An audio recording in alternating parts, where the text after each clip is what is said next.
Good morning and welcome to this decision meeting for Culture and City Development. Come on and join us, Sue.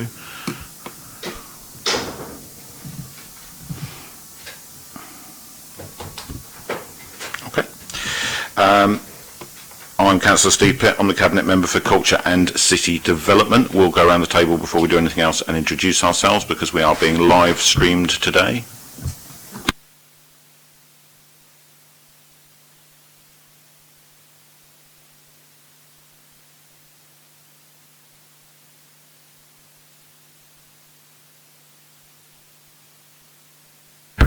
Claire Looney, Commissioning and Partnership Manager.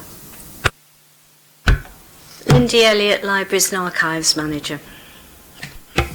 Jane Mee, Museums and Visitor Services Manager. Sue Page, Finance Manager. Anna Martin, Local Democracy Officer. Thanks everyone, and we're joined by Fiona Cunningham from the News. Good morning, Fiona, and welcome. We have apologies for absence from Councillor Stephen Morgan, who's the Labour portfolio holder, but he's sent in some written remarks, and I've asked Claire if they're mainly about the first item that we're going to talk about today. So I will ask Claire to address those in her comments when she introduces the report, if that's right with you, Linda. Are you comfortable with that? Okay, that's fine. Okie doke. I'm not going to read all the pre-meeting drill stuff, but there isn't a scheduled fire alarm, so if it does go off, we have to go and assemble by the Queen Victoria statue. Are you all right with that, Fiona, as well? Good. Thank you. In that case, we'll move on to declarations of interests. I do not have any, neither does Councillor Symes, for the record. Takes us to item 3, which is Portsmouth Creates, and that's Claire Looney. Councillor Pitt, thank you very much. The purpose of the report is to authorise the creation of Portsmouth Creates and a contribution from the local authority towards this new independent organisation, which is the result of quite a prolonged process and formation which was initiated by Victoria's Festival and James Rawls, who personally wanted to help support provision of a new creative and cultural strategy to harness what we know is the latent energy and enthusiasm around cultural and creative industries based in the city. Councillor, James undertook a process by which he engaged an independent review of how to develop a creative strategy, a creative and cultural strategy, and that was undertaken by he directly engaged and put in an application to the Arts Council, which was successful, to secure some funding to engage Stephen Browning. Stephen Browning then undertook quite a lengthy process. It probably took longer than we thought it might do, but that was also in terms of ensuring that a much broader range of people were able to be involved in a process, and a presentation was made by Stephen Browning of the outcome of that process in March this year. Therefore, this is the first time we've had as an opportunity to bring a paper to Culture and City Development in order to look at where that cultural strategy is going next. It isn't our document as such, it's not a local authority strategy, but at some point obviously we may wish to adopt the strategy or have documents that work to it. However, the process for this point is, if you like, the next step in the process. Conversations with the Arts Council, which James Rawls had, and this is also on a personal basis as well, not just him as Victoria's Festival. Basically, they want to take it to the next steps where they set up an independent organisation which helps harness and look at new initiatives, new ventures.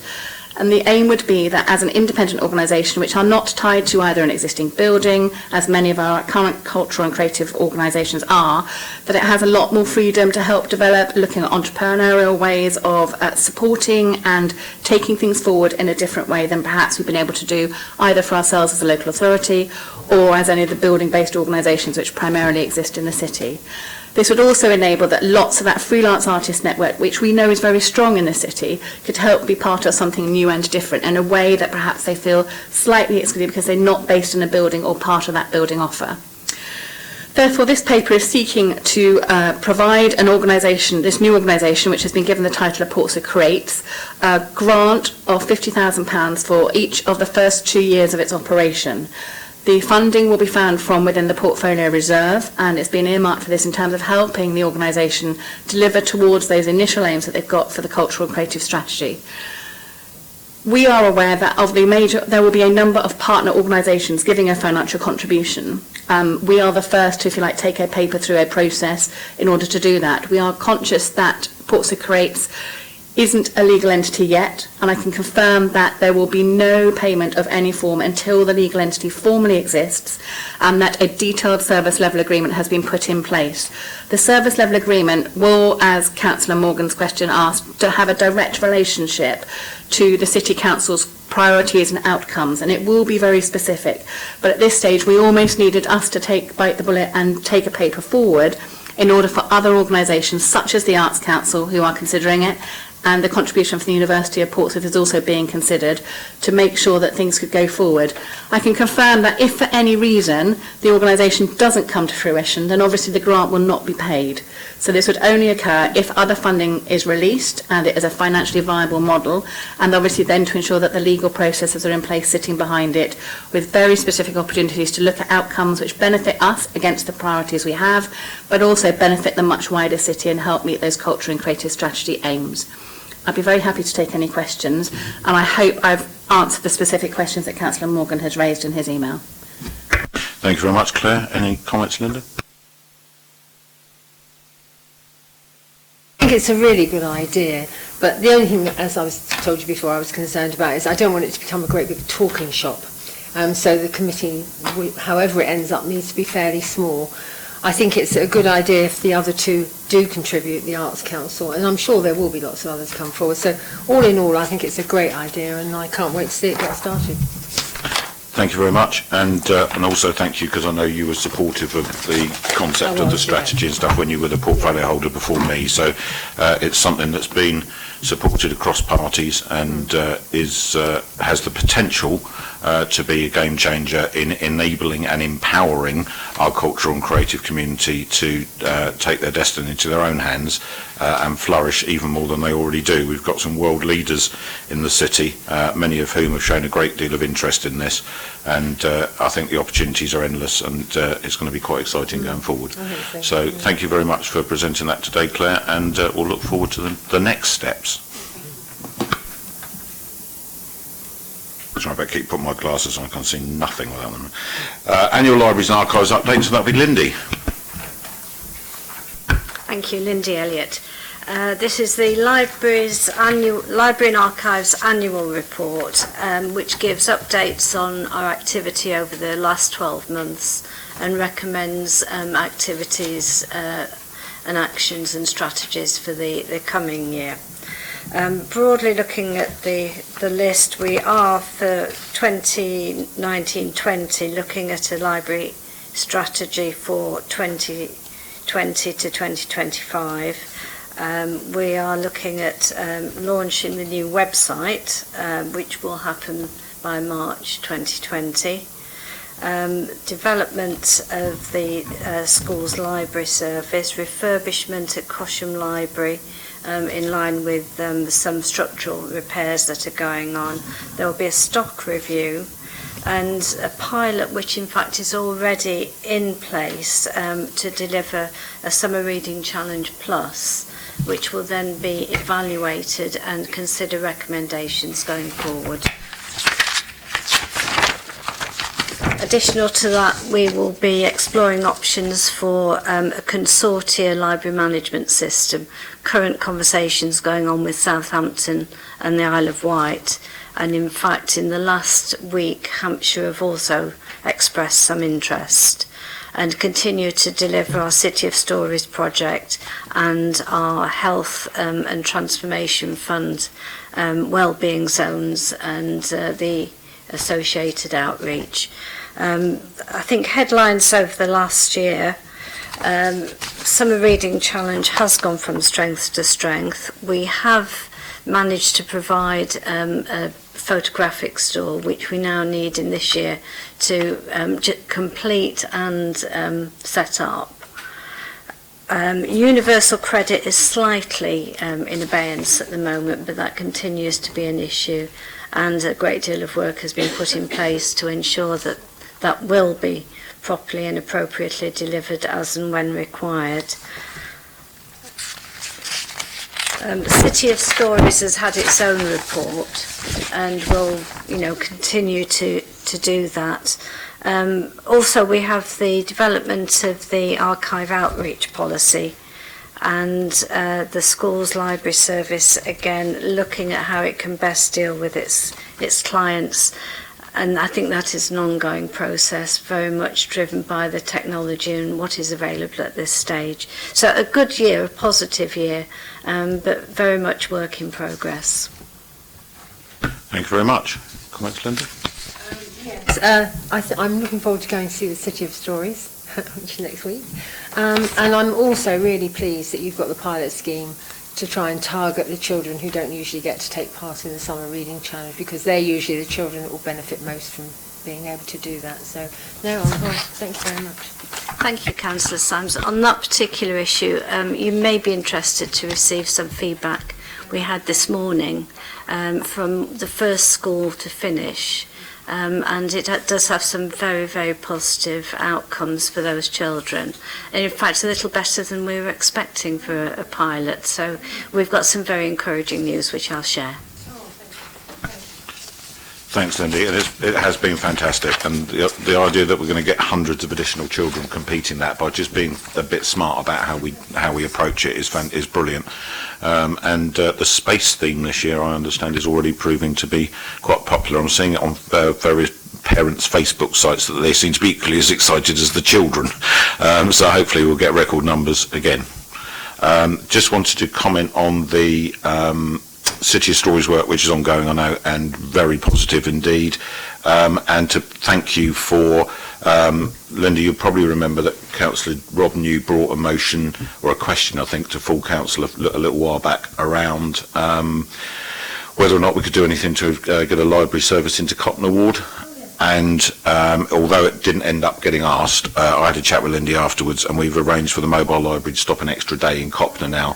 Rob has been informed and has asked me to pass on his thanks for making that happen. So thank you very much indeed. And thank you and the team for all that you do. It's greatly appreciated.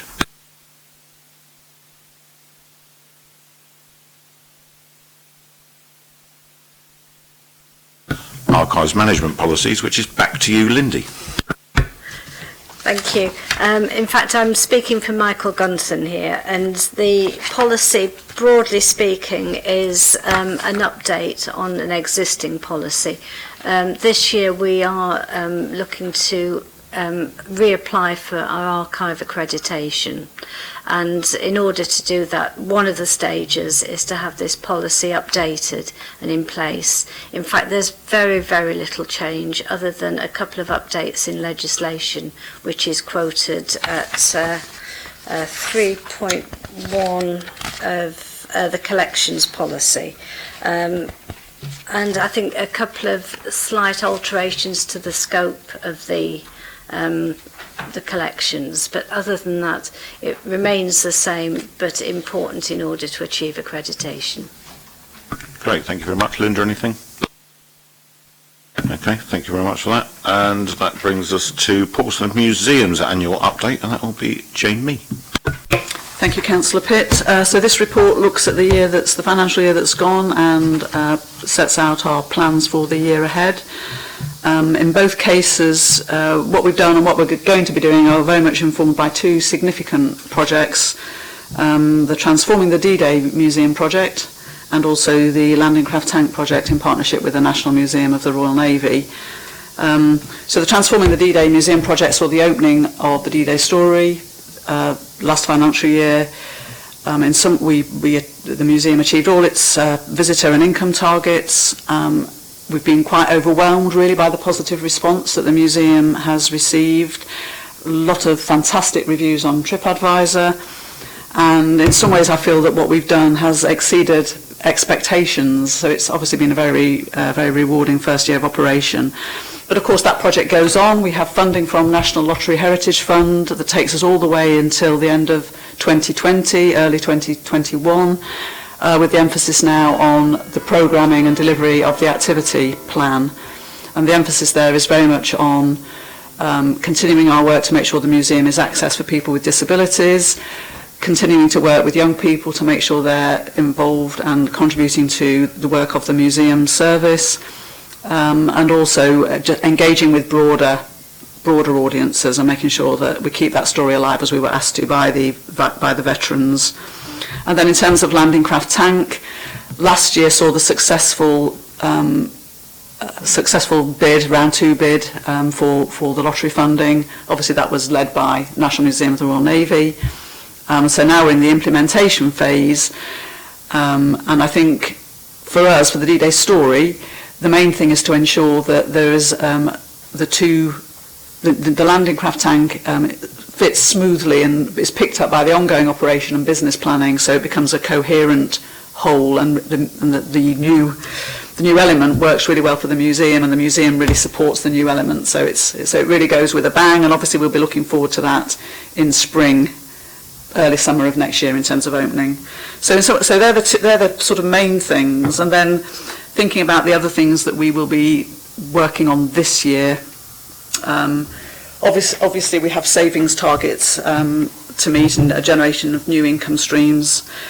The Wild About Portsmouth project is still underway, so fantastic work going on to make sure those collections are accessible and can be used for a range of activities to engage people of all ages and all levels of interest. But then also starting to think about working up plans for the redisplay of Cumberland House. They're very old exhibitions, as you know, and how we might develop those in partnership with stakeholders such as our volunteers, other natural science organisations within the city, but also the families that visit the museum. Also hoping to deliver the Portsmouth Revisited exhibition paintings at the Portsmouth Museum. Again, a very exciting project that will be. We have now secured some of the loans we were hoping for. The anniversary of VE Day in March 2020, we need to do something for that. And then also we have the 125th anniversary of municipal museums in Portsmouth, and I just feel we've got to do something about that, haven't we? Even if it's small. And then of course we have some funding for Southsea Lighthouse, the Southsea Lighthouse project, so we just need to take that forward in the months ahead. So that's where I'm up to so far. Thank you very much, Jane. Councillor Symes. Yeah, it's great to hear about the landing tank craft. I just wish it could have managed to arrive before VE Day in March. I think it's probably not going to happen, but it would be great if it did. I'm also really pleased that Cumberland House up 47% the visitors. I think that's absolutely wonderful. You know, all the museums are up, but I mean that's a great one because. And what do you think contributes to that?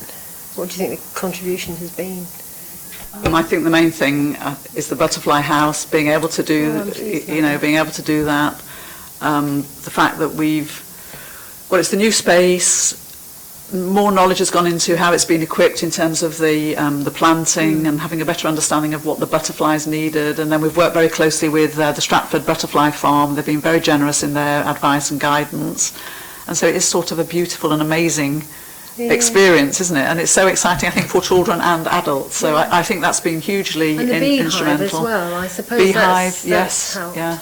And I think and so I just think if we can bring the rest of the museum up to that standard, not immediately, that would be great, and people will really appreciate that. Okay, thank you. That's all I need to say. Okay, just a few comments from me, but that relate to the report.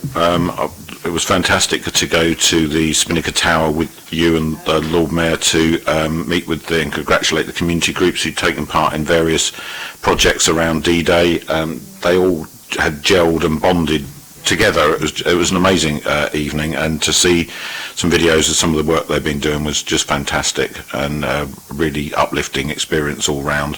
And I got to see the drama performance by Red Sauce and the extras at the D-Day story, which again was very well attended and very positively delivered, and fantastic that they engaged with a range of people with learning difficulties in that, and who performed brilliantly, I have to say. The investment that you made into the Butterfly House has definitely paid dividends, and I know that the work Christine's been doing down there, and having visited the museum store and seen her pulling stuff out from all over the place and all pulled up all ready to go in, and some new display cases that we managed to acquire and stuff, I think we'll get to where we need to be with Cumberland House, which is really great.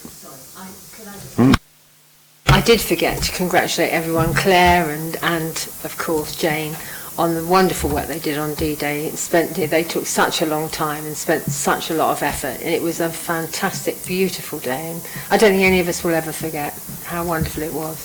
Thank you. Very well said. Okay, anything else on that one before we move on? No? Okay, so we're down to Brookfest update, so back to Lindy. Thank you, Councillor Pitt. Now representing Claire Forsyth, who led on this project, who is also very busy today. This is a report on the 9th annual Bookfest, so the 9th operation, and we have grown over the years, and leading in fact up to the 10-year project, which will be the culmination also of City of Stories.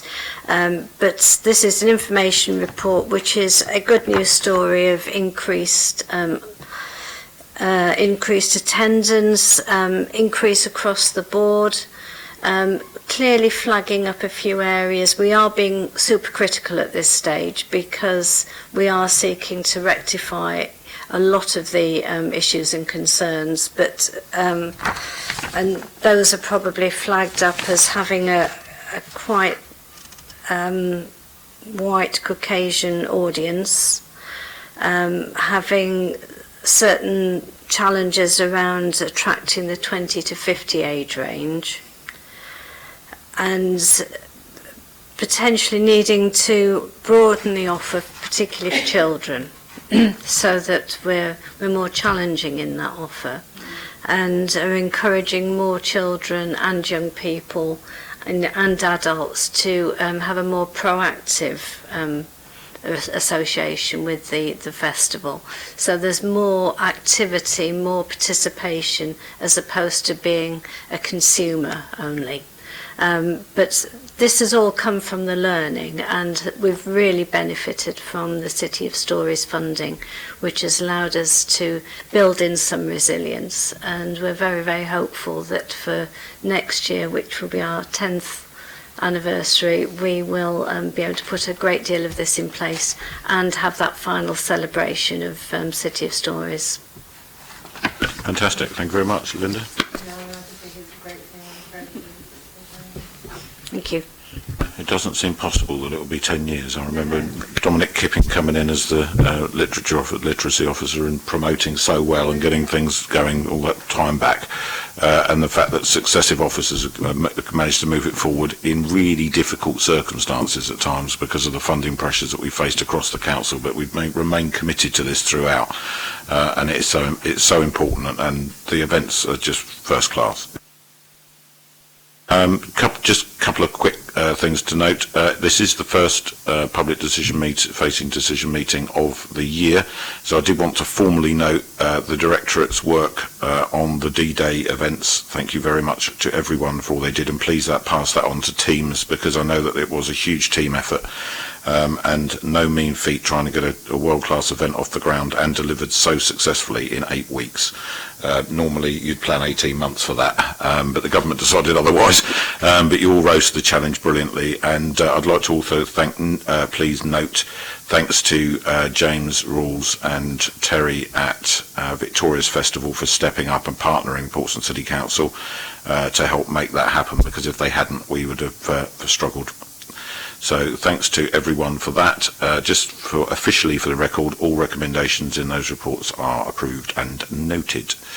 Anyone got any further remarks for today? Then thank you all for coming.